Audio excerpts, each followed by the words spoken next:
Hi, it's Neil McGovern here.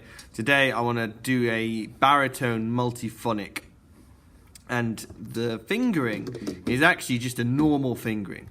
It's the low A on baritone. So all your fingers down, 1, 2, 3, 4, 5, 6, 7, 8, everything basically, including your low A on the back. This is assuming you have a baritone with a low A key. And normally the low A would sound like this.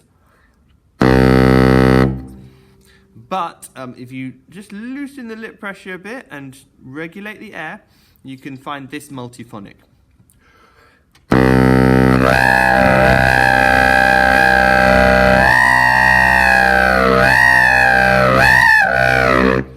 Now I say a multiphonic, actually it feels like there's kind of several multiphonics happening there. And of course I would normally try to split out a multiphonic into its various quarter tone notes that it oscillates in between. But I assume that what this really is just a normal overtone series, except that on the baritone it's very easy to create this huge range. I found you can play as high on the baritone as you can on any of the other saxophones. But you get the extra octave at the bottom, so you get this huge range of notes, and it's pretty much bits of the harmonic series as far as I can tell. Obviously with the slightly different tuning, not the equal tempered tuning. But anyway, this is one that I've played a lot in various pieces in contemporary music, in new music. And also it's been used a lot by this Leo P guy who's such a great Barry player as well. So I'll try and break it down a bit. Here's the low A again. And here's the sort of lower part of the multiphonic.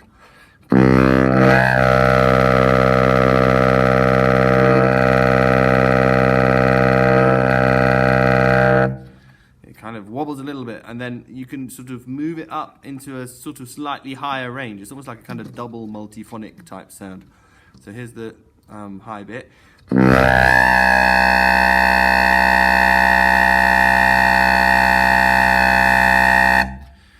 And it's quite potent because obviously you're using the entire body of the instrument. Everything is resonating.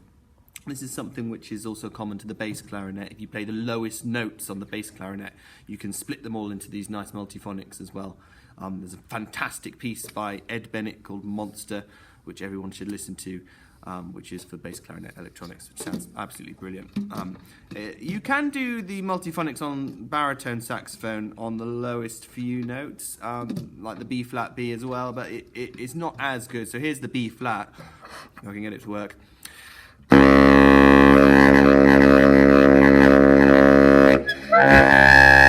a little bit harder to find. And the B. You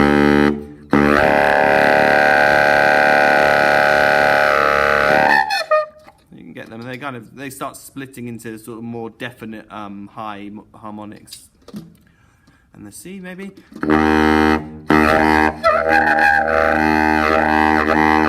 So it doesn't really kind of work so well there. But the low A, dead easy to do that with. It's very sort of quick to split into that sort of sonic space. So hopefully that's interesting for you. Have a go on your baritone. If you're not interested in these sort of weird effects, you just think it sounds horrible, I encourage you to give it a try anyway, because it may be something that gives you greater control over your instrument. So even if you don't want to do it, or maybe because you don't want to do it, you should know what makes it happen. And this is true of other multiphonic splits like the high G, which is a slightly wobbly note I've spoken about before. So it's good to get a good control over your instrument and understand exactly what different lip pressure, what different airflow is going to do to the different notes on the instrument. Anyway, that's your low A multiphonic on baritone.